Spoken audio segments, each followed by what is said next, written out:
even daybreak yet. Earl, did you have to crow this early?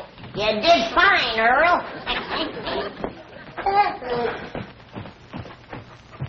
The early bird catches the worm. When we plow up that front yard out there, you're going to be up to your wishbone in them.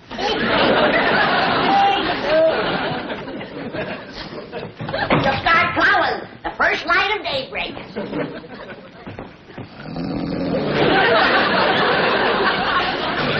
Shame on you.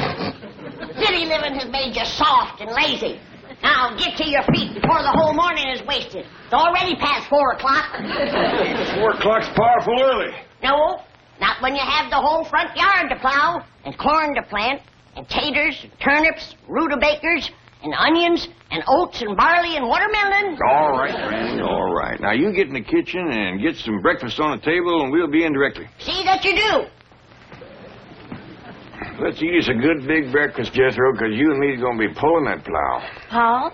No, Ellie, I know you're strong and you're willing, but this here is Beverly Hills, and just wouldn't look right for a young pretty girl to be pulling the plow. Paul? Oh, Ellie. Uncle Jay, what Ellie's trying to tell you is that we went out last night and got a mule to pull that plow. You did? Oh, yeah, like you were saying, this here is Beverly Hills, and we got to keep up appearances. Where is it? Well, it's tied to that big tree out back. Well, Jethro, he didn't look too happy there, so I bedded him down. Good girl, Ellie.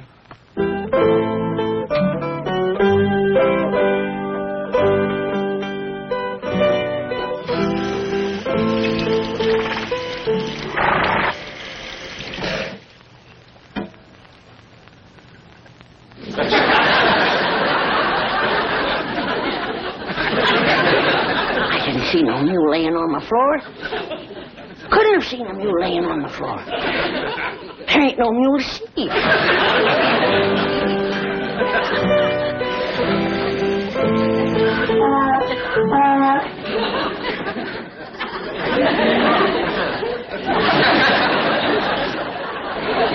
How's it going, Granny?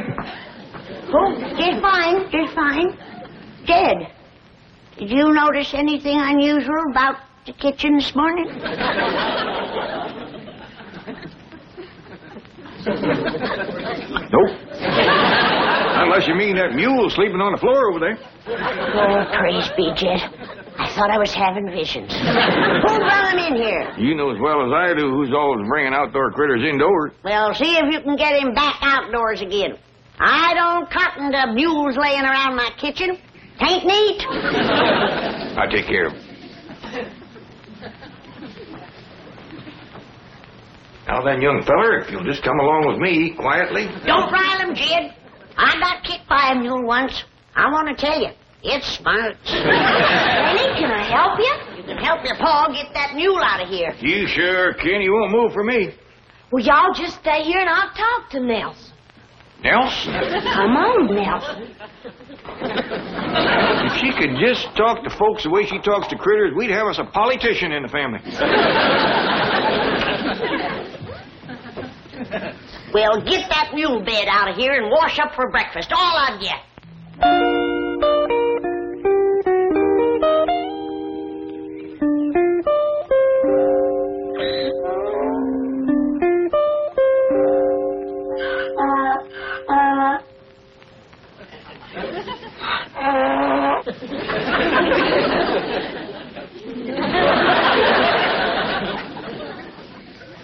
Looks like a good, strong mule, Jethro. I hope he's broke the plow harness. He's taking to it real good, Uncle Jed. I bet you we can plow up that whole front yard before noon. They wouldn't. They might. Well, come on, let's get around front with the plow. They are. Paw, you paw, yes. Mr. Cravat! Mr. Cravat, wait!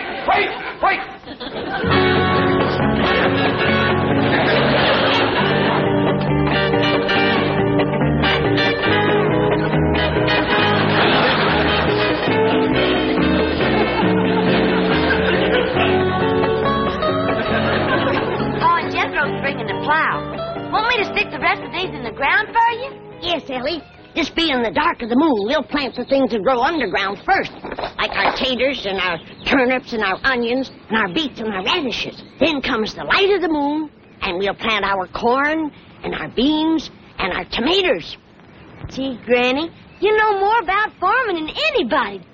Look yonder. The sun's full up and we ain't plowed one furrow. What will folks think of us around here? I reckon folks ain't out of bed yet. Folks around here sleep a mite later than they did back home. I reckon so, Ellie. You know what I miss most, Ellie? What, Granny? Well, back home when we've commenced a plowing and a planting and a harvesting and a barn raising, or any kind of a big job, the neighbors would all come by to see if they can help you. Folks don't do that out here in Beverly Hills. They don't seem willing to help you like the folks back home.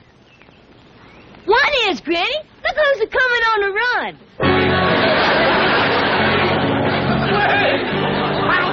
I spoke too fast. He ain't only willing, he's anxious.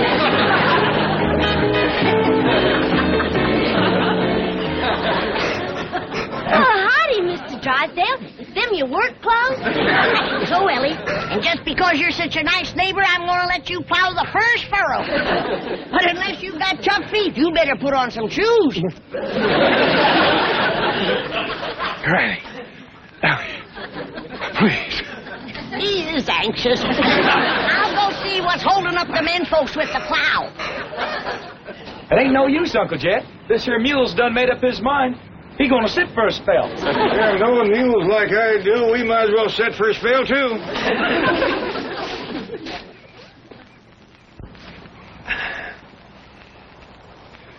You know something, Uncle Jed? You're smarter than us. This sitting beats plowing any old day. No wonder we ain't getting any work done. I ought to take a switch to the three of you, sitting back here hiding and loafing. He's the one that's loafing. Ain't a thing we can do till he gets his fill. I'll see about that. Here, Jethro. Mr. Mule, what did Ellie call this thing? Nelson. Mr. Nelson? Nelson? Now, you get up off of your big fat tailgate and commence to pulling that plow, you hear? There's gonna be a real battle of wills. I'm betting on the mule. I ain't so sure. If there's anything muleier than a mule, it's Granny.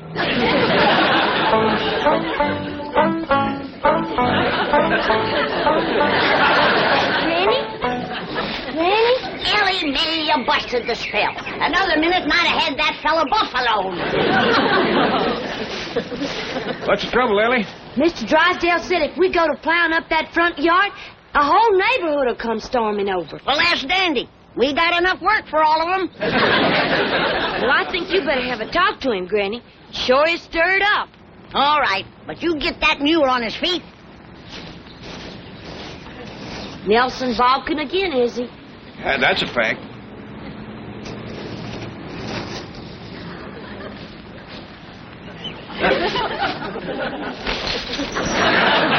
Hey, Ellie, what you said up there, mule? You wouldn't understand, Jethro. It's mule talk. I bet your Granny'd understand it.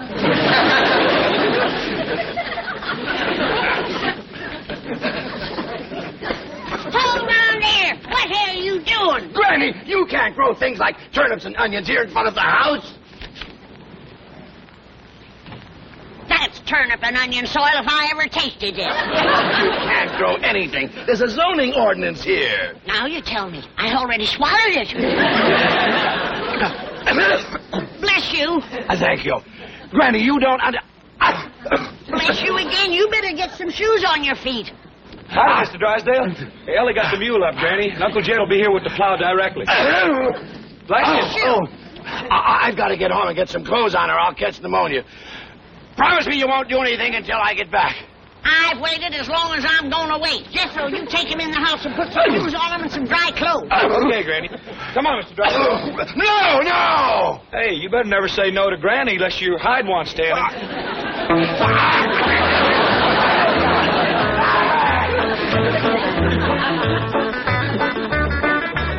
Drysdale or no Drysdale, I say let's commence plowing. Well, you promised him he could dig the first furrow, Granny. I reckon that is a thrill for a city feller. We can wait a mite longer. Gonna come some more help.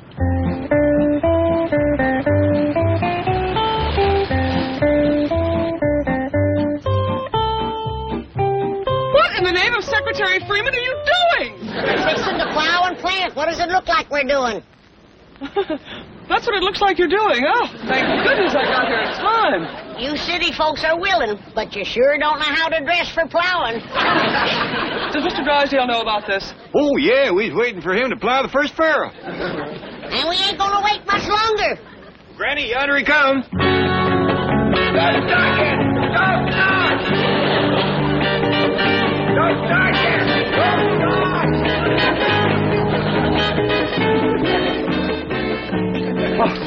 It is Mr. Drysdale. I reckon he ain't done much plowing or he wouldn't be so all-fired anxious. Miss Hathaway, I'm glad to see you. So, Chief, you can't plow up this front lawn. There's a zoning ordinance here. We figure a little fertilizer will take care of that. Have you taken leave? Oh, shut up! I have no intention of plowing up this lawn, nor have allowing the clappers to do it. What did you say? Now, Granny, Mr. Clampett, let's all go into the kitchen, sit down, have a nice cup of coffee, and talk things over, eh? That's a city farmer for you. He ain't turned one spoonful of dirt, and already he's tired. Mr. Clampett, as your friend and neighbor, I beg you, I implore you, let me explain the whole thing. Well, while you two are jawing, I'll be plowing. Ellie Mae, pull up them markers. I'm going to start to work.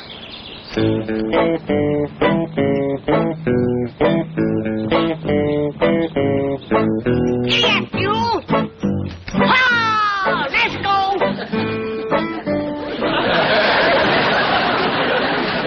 Here he goes again. Ellie Mae, get that Beverly Hills jackass on his feet. Should I, Pa?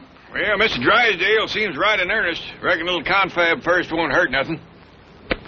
Granny, may I give you a lift to the door? Yeah, take them. These the lazy ones.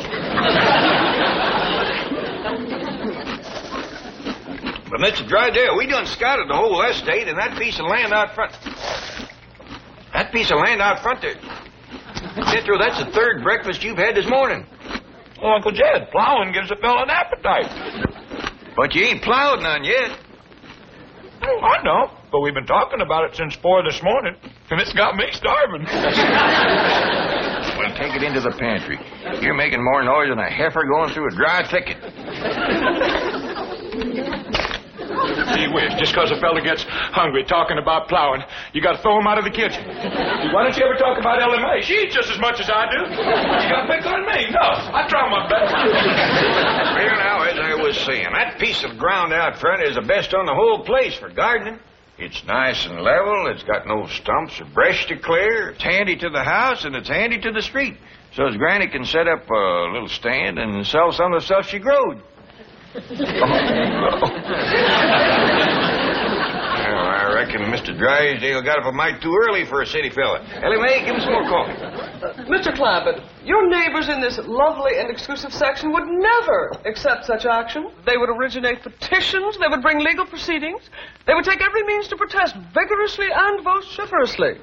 You mean to get him riled? Exactly. Well, now, we sure don't want to do nothing to rile the neighbors, but Granny's powerful set on plowing and planting that piece of land out front. Mr. Clampett, I will explain to Granny that in addition to the aesthetic depreciation and the local hostility that would obtain, the net results in volume of produce weighted against value per acre would make the entire venture economically unfeasible. Well, if you're going to explain it to her that way, I might just as well start plowing. You gonna tell Ellie to get that mule up, or am I gonna have to start turning that ground by hand? Granny, just bank your fire for a minute. Ain't you done jawing yet? No, not quite. What time is it? Almost straight up for 9 a.m. Hear that, Jed? We've done wasted the whole day. Hey, pour your Granny a cup of coffee. You want to do your Granny a favor? You get that four-legged friend of yours to pull in the plow, like he was paid his bucket of oats to do. Granny, a dashing without Pa tells me it's all right to do. Are you going to tell her? Not right this minute. Now, sit down. Setting is for hens, not for farmers. Now, I'm going out there and look that mule in the eye till he does my will. And I want to warn you, Jed Clampett, you're going to own a mule with a powerful headache and a broke spirit. Now, mule, You gonna get up and pull that plow? I say air. All right. I'm gonna put the mule hex on you. Oh, think it's funny, do you? All right, Mr. Mule. Look me in the eye.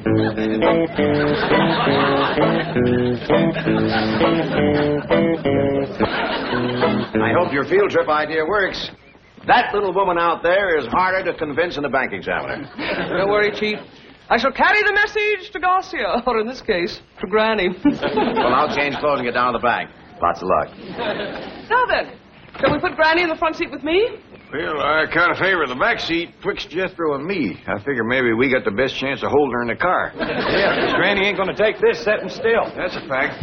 Well, I got her hat and her reticule. Granny won't go no place without she totes her reticule. How far is it to the place we's going, Miss Jane? Oh, it's about an hour's drive from here. That's going to take considerable holding. It sure is, because right out there is two of the stubbornest critters that ever faced off.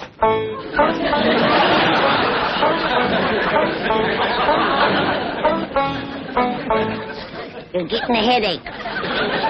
You're getting a headache. You better, because I sure am.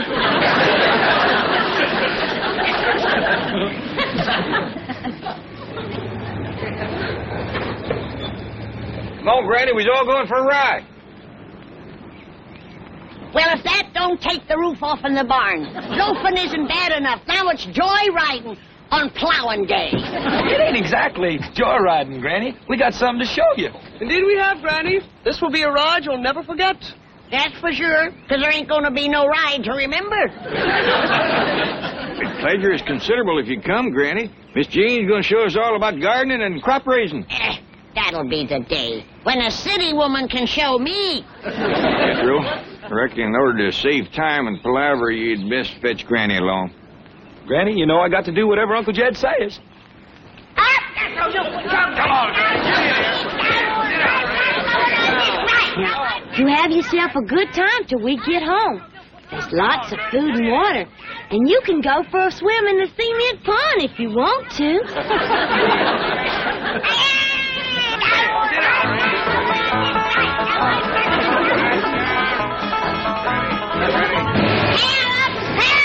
I'm being kidnapped! I'm all kidnapped!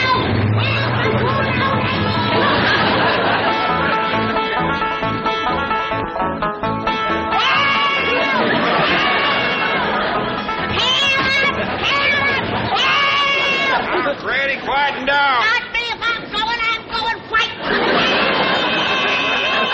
Quiet down. Look out yonder, Granny. Ain't that something? Now do you see why we brought you here? Sure I do. You want to drown me in one of them ditches. Surrounded by a bunch of killers. Be sensible. Why would we want to get rid of you? To get out of plowing and planting, that's why.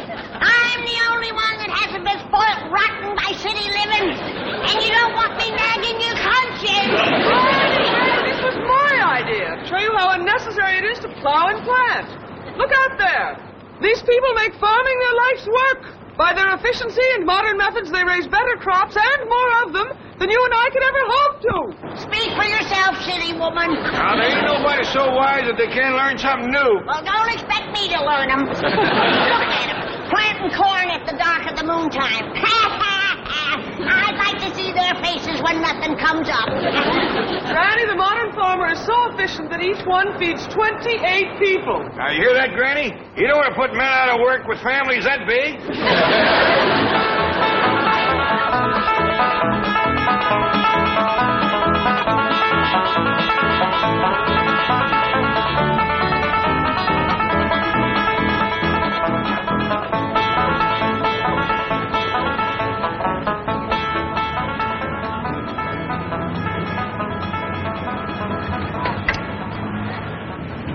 How come we're stopping here, Miss Jane? We's only a half a mile from home. We got plowing to do. Granny, ain't you convinced yet? Precisely why I stopped you, Mr. Clampett. I have something else to show Granny, and I think you'll find it very rewarding. What's that mean? I think it may. you're going to get a reward. In that case, get out of my way.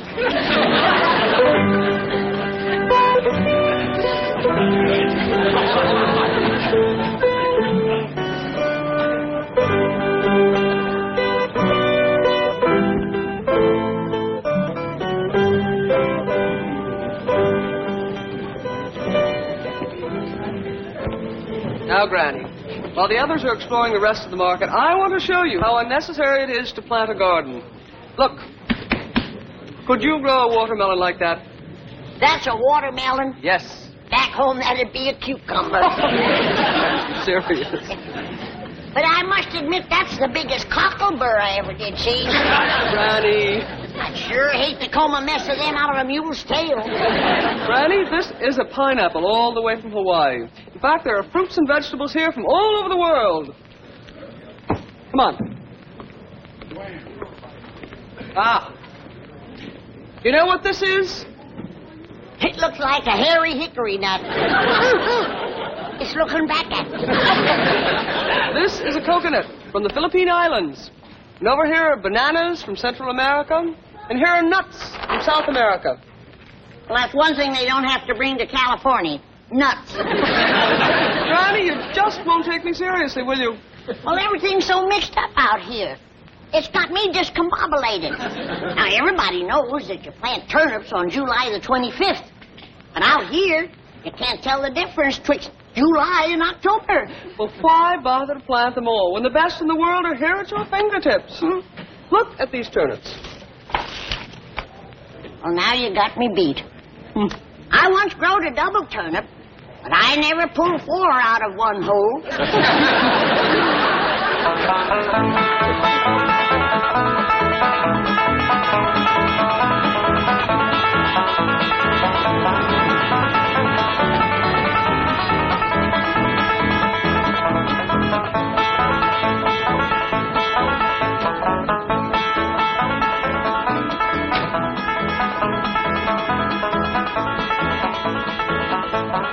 Well, Granny, how'd you like the trip? I liked it fine. Wasn't that supermarket an eye-opener? Best fiddle store I ever did see.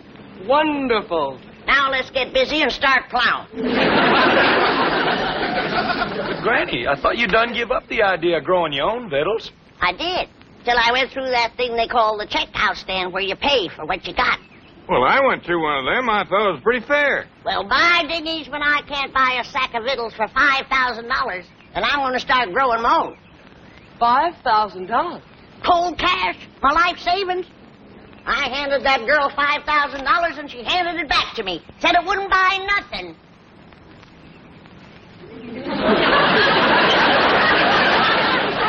Well, no wonder, Granny. It's Confederate. So am I.